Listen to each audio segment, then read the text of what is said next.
He announced on national live stream that I had been dead for 3 years. The entire internet cried over his devotion and applauded his loyalty. And I stood backstage, holding a glass, like a server no one noticed. My name is Evelyn Brooks. I live in a seaside apartment in Boston. I am still legally his wife and his business partner. I was also the original investor and decision-maker behind his company. But in his world, I was rewritten as a finished chapter. My name erased, my photos deleted, replaced with a memorial. I was alive, yet he defined me as a clean, closed past. That night was the company's 10th anniversary gala. The lights were as bright as daylight. He stood in a tailored suit, speaking to the cameras about love. He said his late wife made him who he is. He said he would carry her name forward forever. The employees applauded in unison. They were moved by the persona he had built. The media zoomed in on the faint moisture in his eyes. No one noticed the burn marks on my hands in the corner backstage. I was responsible for the entire banquet menu, from sourcing ingredients to final presentation. I had been standing in the kitchen for 10 hours straight. He never stepped into the kitchen. He never looked at me once. An intern handed me a plate, her tone casual. "Can you clean this quickly? Guests are waiting." She had no idea I once approved her department's budget. Another guy beside me talked about the boss's love story. He said that kind of loyalty was rare these days. He said if he'd ever met a man like that, he'd marry him instantly. I lowered my head, wiping wine stains. A shard of glass cut into my finger. Blood slowly seeped out, but no one handed me a napkin. They talked about me right beside me, as if I had never existed. His mother sat at the main table, giving an interview. She smiled gently, composed and dignified. She said her son had never loved anyone else since. She said that marriage was the purest part of his life. She didn't look at me because she had long learned how to ignore me. 3 years ago, she was the one who publicly announced my death. That same day, I was in the hospital signing his first round of funding. I remember him holding my hand, telling me everything would be fine. He said once the company stabilized, he would reveal me as he said we would stand on stage together and receive applause. Later, after the company secured funding, he reduced my presence. He said the media was complicated, not suitable for me. He said I should rest. He said all I needed to do was take care of his life at home. Then I was moved into the back wing of the house, officially to care for his mother, in reality, to isolate me. My bank card was replaced with a family card. Every expense had to be reported. He began bringing different women to public events. But to the world, he remained a grieving witness. They praised his restraint. They praised his loyalty. I tried to explain once, at dinner, in front of his friends. I said I was his wife, just not publicly visible. The room went quiet for a second. Then someone laughed. He said my mental state wasn't stable, that I needed rest. They nodded immediately. They said they understood. They said stress could do that to a person. That was the moment I realized I had been assigned a new identity. A shadow, something to be ignored, explained away, rationalized. They chose to believe him, because his version fit the story better, and I didn't fit the narrative they wanted.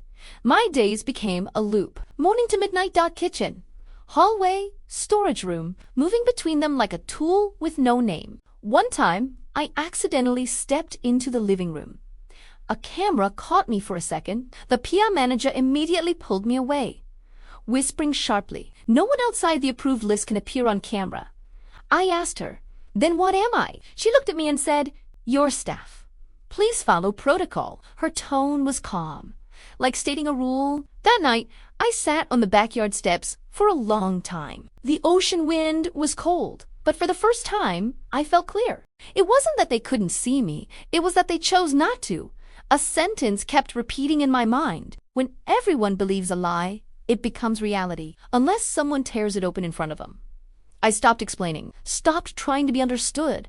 Instead, I started recording everything.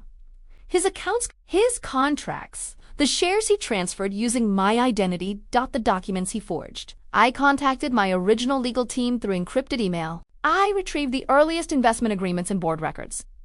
The names he deleted still existed in the system. I rewrote myself back into it, like restoring a corrupted file. Every timeline, every transaction, every signature, I put them back where they belonged. The gala reached its climax. He stepped forward to cut the cake. The spotlight focused on him again. He said everything was due to his late wife. I walked out from backstage. No one stopped me. My heels echoed sharply across the floor. For a brief second, every camera shifted toward me. He froze for a moment, then quickly smiled again. "This is one of our staff members," he said. "She's here to assist." He tried to push me back into that nameless role. I didn't stop. I walked to the center of the stage, took the microphone. "My name is Evelyn Brooks. I am the registered co-founder of this company." Silence, then whispers. All cameras turned to my face. I projected a document onto the main screen, page by page, the original equity structure. My name, clearly listed, 3 years of altered records, the full path of asset transfers under my identity. His face began to pale. He tried to interrupt. He said it was a misunderstanding, an internal matter. But his voice had already lost control. I continued. "I displayed his mother's public statement, the document declaring my death 3 years ago.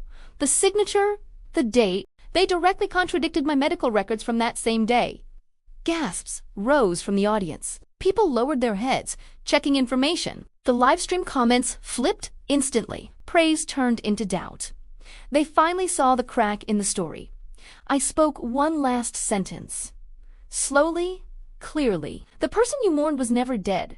You just chose not to see her." Security tried to approach the stage. They were stopped by my lawyers. Police appeared at the entrance. The celebration turned into a public trial. He stood there empty. Everything he had built collapsed within minutes. Those who once applauded him began stepping back. I put down the microphone, turned and walked off the stage. I didn't look back. I didn't explain anything else, because once the truth appears, it doesn't need repetition. The next day, headlines flooded the internet. They said he faked his wife's death for sympathy.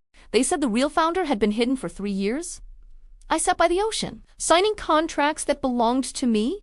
The sunlight was bright. The sea was calm, as if nothing had happened. But I knew everything had changed. They once declared I didn't exist.